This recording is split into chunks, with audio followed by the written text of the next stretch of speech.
तारीख थी 15 जून 2015। रात के ठीक 12 बजे थे। पूरा जगन्नाथपुरी अंधकार में डूबा हुआ था।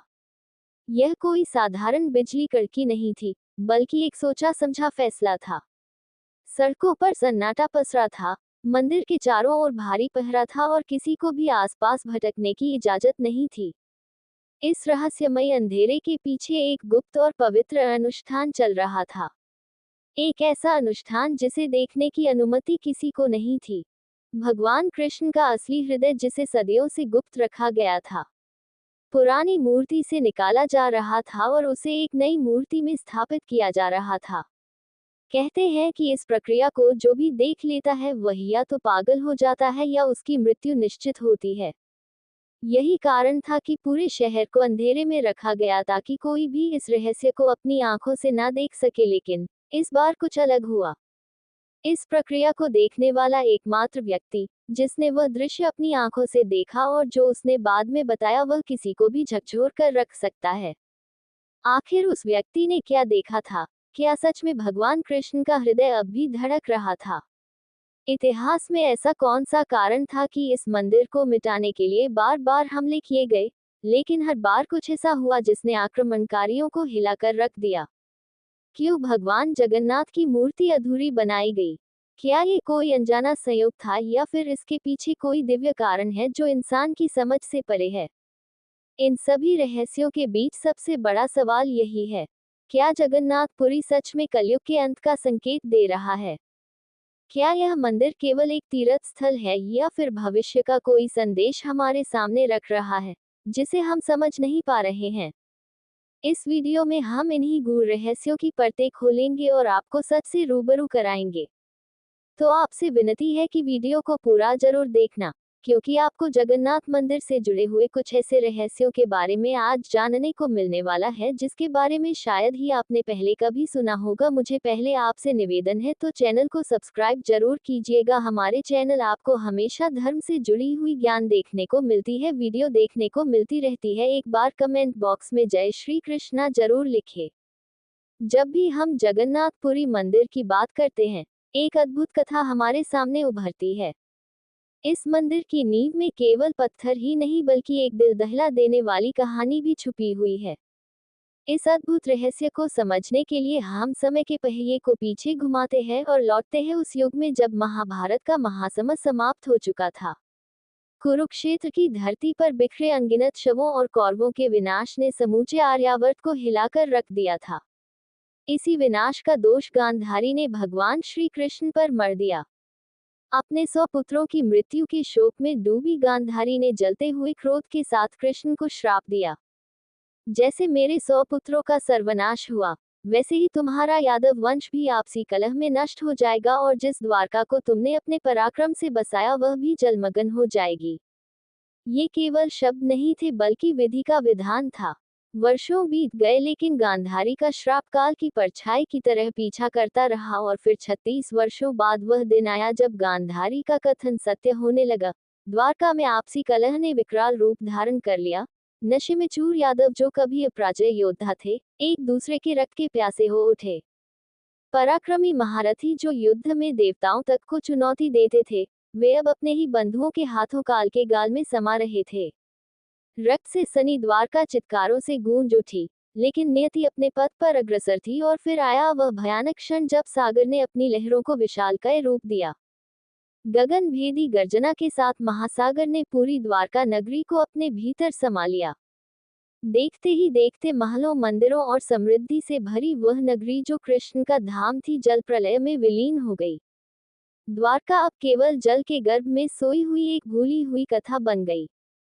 भगवान श्री कृष्ण इस महासंहार को देखकर मौन थे। वह जानते थे कि यह विधि का विधान है। उन्होंने अपने अंतिम क्षणों के लिए एकांत का चयन किया और एक घने वन में पीपल के वृक्ष के नीचे ध्यान मग्न हो गए। लेकिन नियति का चक्र अभी समाप्त नहीं हुआ था। इस पूरी घटना के बाद जो घटित हुआ वह और भी अधिक रहस्यमय था। रात्रि का तीसरा प्रहर चल रहा था।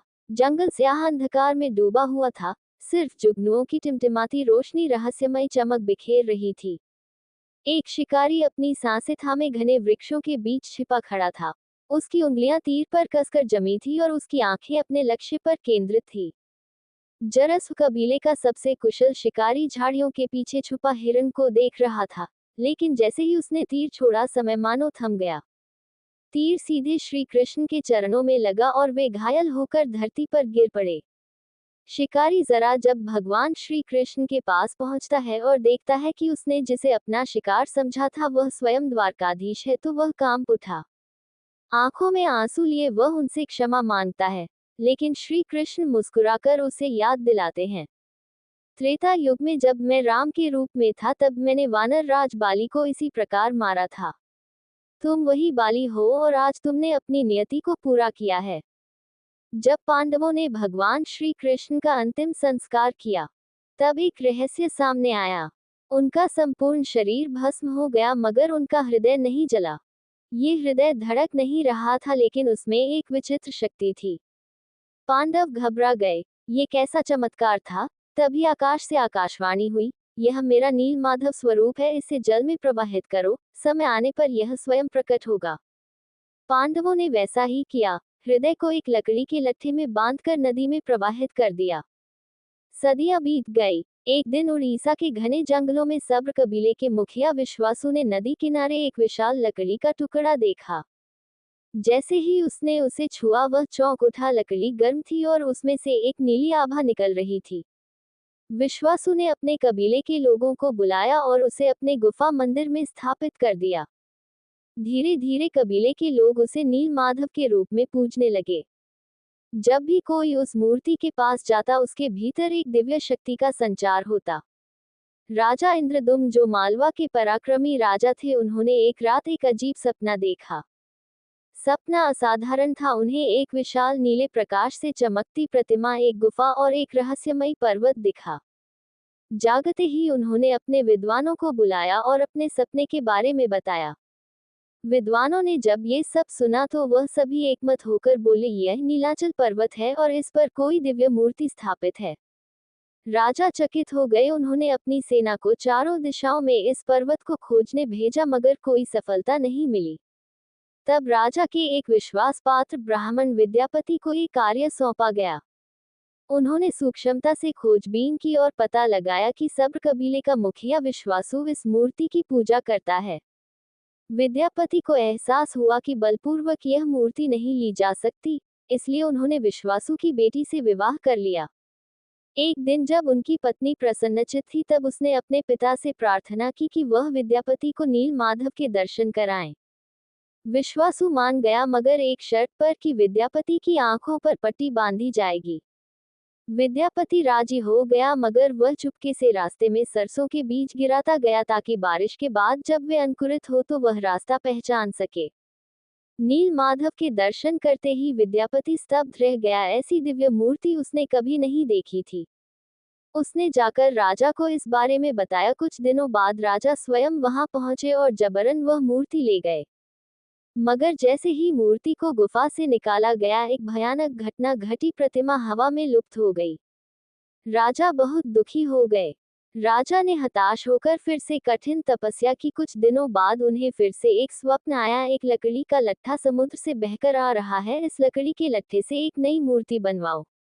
राजा ने सुबह उठकर अपने सैनिकों को उस लट्ठे को खोजने के लिए भेजा।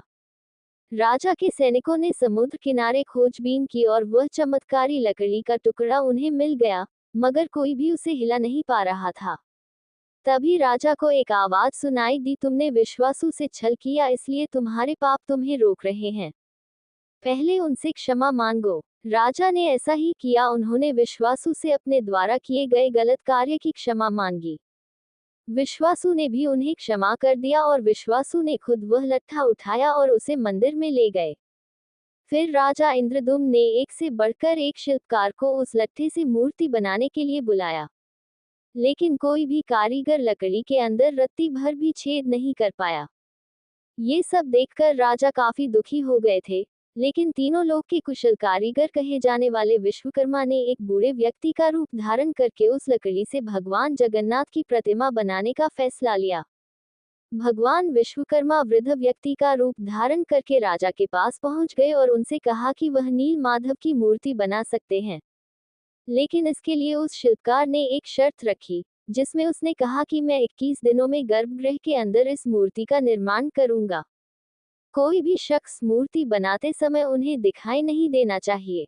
यदि कोई भी इन 21 दिनों से पहले अंदर आया तो वे मूर्ति को छोड़कर चले जाएंगे।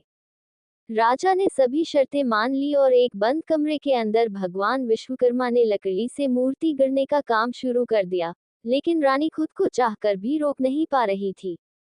इसलिए सभी की नजरें चुराते हुए रानी उस कमरे के पास चली गई। रानी ने देखा कि कमरे से कोई भी आवाज नहीं आ रही है। इसके बाद तुरंत रानी ने इस बात की सूचना महाराज को दी। राजा को ऐसा लगा कि बूढ़ा व्यक्ति कहीं मर तो नहीं गया है। इसलिए सभी शर्तों को दरकिनार करते हुए राजा ने अपने सैनिकों को कमरे को खोलने का आदेश दे दिया। इधर विश्वकर्मा जी आधी अधूरी मूर्ति के अंदर भगवान के विग्रह को रखकर अदृश्य हो गए। जैसे ही कमरा खोला गया तो सभी लोग अचंभित हो गए, क्योंकि कमरे के अंदर वह वृद्ध व्यक्ति नहीं था। इसके अलावा वहां पर 3 अधूरी बनी मूर्तियां रखी हुई थी। राजा को लगा कि शायद यही भगवान की इच्छा है और उन्होंने जिस अवस्था में मूर्तियां थी उसी अवस्था में मंदिर में स्थापित करवा दिया। राजा को गहरा धक्का लगा। उन्होंने अपने आप को दोषी ठहराया। तभी आकाशवाणी हुई, यही मेरी वास्तविक मूर्ति है। मैं अधूरा नहीं हूँ बल्कि पूर्ण हूँ। इसी रूप में मेरी पूजा होगी और आज इसी रूप में ये तीनों मूर्तियां मंदिर में विराजमान है। हर बार जब भगवान जगन्नाथ की मूर्ति जीर्ण हो जाती है तो उसे बदलने की परंपरा होती है, जिसे नवकलेवर कहा जाता है। ये प्रक्रिया 12 से 19 वर्षों के बीच घटित होती है, परंतु मूर्ति बदलने से अधिक महत्वपूर्ण कार्य होता है भगवान का ब्रह्म तत्व या जीवित हृदय स्थानांतरित करना। इस रहस्यमय अनुष्ठान के दिन जैसे ही सूर्य अस्त होता है, पूरी शहर अंधकार में डूब जाता है, बिजली काट दी जाती है, सड़कों पर घना सन्नाटा छा जाता है और मंदिर के चारों ओर भारी सुरक्षा तैनात कर दी जाती है। इस प्रक्रिया को देखने की किसी को भी अनुमति नहीं होती। कहा जाता है कि अगर कोई इसे देख ले तो उसकी मौत निश्चित होती है। केवल कुछ चयनित पुजारियों को ही इस प्रक्रिया में भाग लेने की अनुमति होती है और वे भी इस अनुष्ठान को आंखों पर पट्टी बांधकर संपन्न करते हैं। उनके हाथों में दस्ताने होते हैं ताकि वे उस विशेष ब्रह्म पदार्थ को छूने के बावजूद उसे महसूस ना कर सके, लेकिन इस ब्रह्म पदार्थ को देखने की कोई हिम्मत नहीं करता। एक बुजुर्ग पुजारी ने अपने अनुभव साझा करते हुए बताया कि जब वे पुरानी मूर्ति से ब्रह्म पदार्थ निकालकर नई मूर्ति में स्थापित कर रहे थे तब उन्हें ऐसा महसूस हुआ जैसे उनके हाथों में कुछ उछल रहा हो, जैसे कोई जीवित प्राणी। ऐसा लगता है जैसे एक खरगोश का बच्चा हाथ में हो जो हलचल कर रहा हो, लेकिन किसी को नहीं पता कि यह वास्तव में क्या है। ये पदार्थ जीवित है या नहीं, क्या ये सचमुच श्री कृष्ण का हृदय है या कोई और दिव्य शक्ति? यह आज भी एक अनसुलझा रहस्य बना हुआ है। जगन्नाथ मंदिर, जिसे श्रद्धा और भक्ति का केंद्र माना जाता है, सिर्फ धार्मिक दृष्टि से ही नहीं बल्कि ऐतिहासिक और रहस्यमयी घटनाओं के कारण भी चर्चाओं में रहा है। क्या आप जानते हैं कि इस मंदिर पर 17 बार आक्रमण हुआ और हर बार आश्चर्य और चमत्कारी घटनाएं घटी? दिल्ली सल्तनत के शासक अलाउद्दीन खिलजी ने अपने सेनापति मलिका उल इस्लाम को जगन्नाथ मंदिर को लूटने और नष्ट करने के लिए भेजा। उसकी सेना ने मंदिर पर हमला किया, लेकिन जैसे ही वे मुख्य गर्भगृह में पहुंचे वे रहस्यमय रूप से अंधे हो गए। घबराकर वे वहां से भाग निकले। बंगाल के सुल्तान सुलेमान कर्रानी के सेनापति कला पहाड़ ने मंदिर को नष्ट करने के इरादे से हमला किया। वह मूर्तियों को नष्ट करने के लिए आगे बढ़ा, लेकिन जैसे ही उसने भगवान जगन्नाथ की प्रतिमा पर वार करने की कोशिश की, रहस्यमयी रूप से उसकी तलवार गिर पड़ी और वह गंभीर रूप से घायल हो गया। हर बार जब आक्रमणकारी मंदिर को नष्ट करने आए, किसी न किसी चमत्कारी घटना के कारण वे असफल रहे। क्या ये केवल संयोग था या फिर चमत्कार?